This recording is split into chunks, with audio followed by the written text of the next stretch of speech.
Mr. Kaplan, thanks for taking the time to meet with us. My pleasure. And when I heard you were a libertarian, I was confused because I thought John Corzine was the liberal candidate in this election. Can you explain? Well, I'm not a liberal.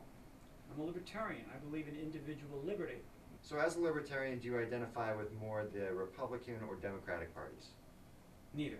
If you think of the Democrats as this way and the Republicans as this way, we're kind of the diagonal. But if you can't identify with the Republicans or Democrats, who would vote for you? I identify with the voters and their aspirations. I don't identify with the political parties that try to use and twist those aspirations. After attending NYU Law School, you passed the bar in 1972. Now I did a little math and I found that would mean you're actually only 58 years old. Why are you trying to hide your age? Ha ha ha ha. Actually, I had a retail store, my family did at the time I was admitted to the bar, and my proud mother put up a little sign, Kaplan passes bar. And customers would come in and ask, which bar did he pass? Why didn't he go in? Now you want to pass a law allowing homosexuals to marry, but under current laws, homosexuals can marry anyone of the opposite sex they want to. And you want to change that? Well, the current laws say that only people of opposite sex can marry. And as I say, they get certain tax rights and certain pension rights and certain hospital visitation rights.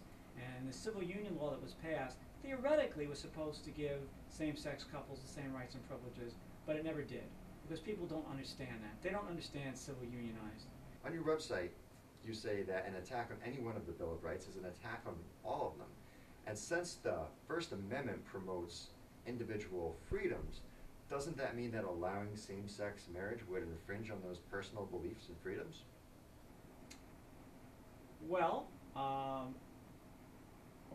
lot of people hold different views. Just holding different views and acting on them doesn't disturb anybody else. In other words, a same-sex marriage doesn't infringe on anybody who believes in only heterosexual marriage.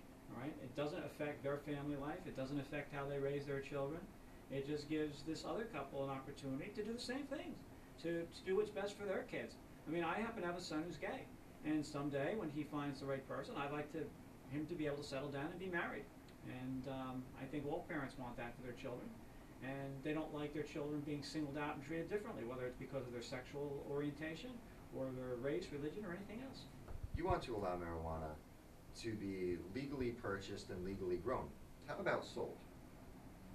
Yes. It's so ridiculous to say people can legally possess it, but it's illegal for anybody to sell it. Well, I mean, that just is totally illogical. Of course it should be legal to sell it. Because I'm just saying, there's going to be a lot of competition out there. Of course it should be legal to sell it, and government being what it is, if it's legal, they'll tax it. And I don't want to see it taxed. I don't like sin taxes, okay? But marijuana could be taxed to the extent that the proceeds would be used for drug education programs and to combat addiction. Your campaign website says that we need a creative solution to the housing problem in New Jersey. I have a solution. Everybody that can't afford housing, ship them to another state, then everyone's going to afford it. I do have a creative solution for housing, a real solution, and that is simply allowing people who have single-family homes to divide them, to create an apartment, say, upstairs, and rent that out. That will create affordable housing for a new renter, and it will enable the person who owned the house originally to stay in that house. In the polls right now, you do have a small percent of registered voters, but with a plus or minus margin of 3% in the polls, it's possible that you might be in the negative. Do you feel like you'd be worse off than if you never ran at all? No, it was very good that I ran because I'm getting my ideas out there. Every sample ballot in the state that 5.2 million voters received have a 500-word statement on the back of that ballot that expresses my libertarian views. So for that reason alone, it was worthwhile. Your campaign website said that we are drowning in a sea of taxes. Now, it's going to be really difficult to get all these taxes out of the way. Shouldn't we just teach people how to swim? We just have too many taxes, and we really need to cut them out. Now, the Hilariton.com has interviewed candidates Costas Patrice, David Maiswinkle, and Gary Stein ahead of you. Do you feel like us interviewing them first may have given them an advantage against you in this gubernatorial race? Well, you know, there is something called the primacy effect. In any list, the people at the top of the list tend to get the first preference. But then again, there's also some validity in getting the last word.